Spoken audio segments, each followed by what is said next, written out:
فد قصة يا أخي والله غريبة. يقول لك فد واحد اجى لرسول الله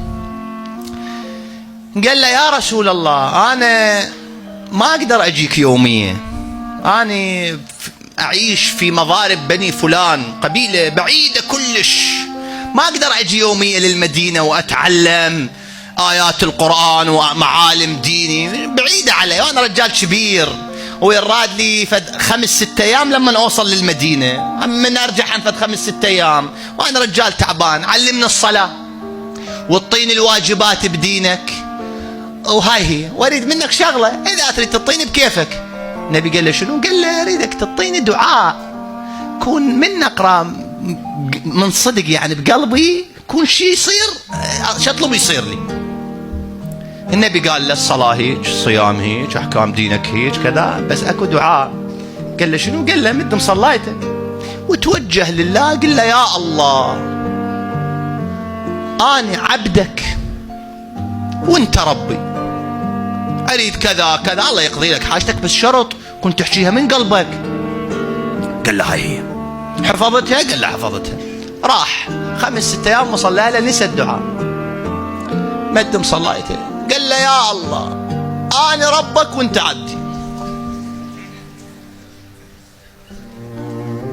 أنا ربك وانت عبدي. قام يكررها أنا ربك، وقال له لا عمي مو هيك، قال لهم لا هو قال لي هيك، أنا متأكد أنا ربك وانت عبدي، أنا ربك وانت عبدي، أنا رب. بس سؤال، هو شو يقصد؟ يقصد أنا عبدك وانت ربي. مولانا هذا قام شي يريد الله يعطي، شي يريد الله يعطي. الغنم مالته قام يرعى بيها الذيب، يطلع الشغله اللي يريدها قبل تصير اي شغله، وهذا مكلم بهاي الحكايه.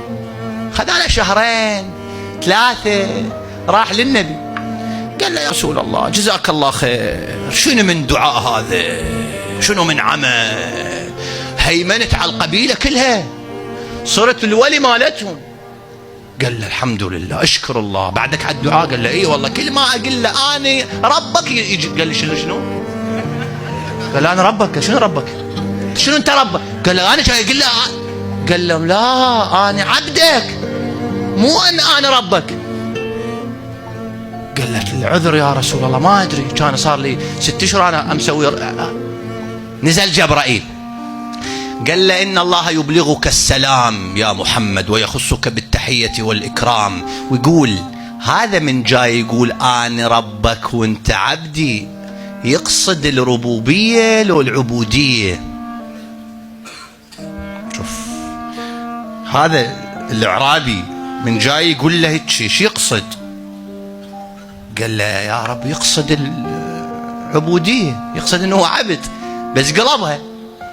قال له قلبه شي ينطق؟ قال له ينطق انا عبدك.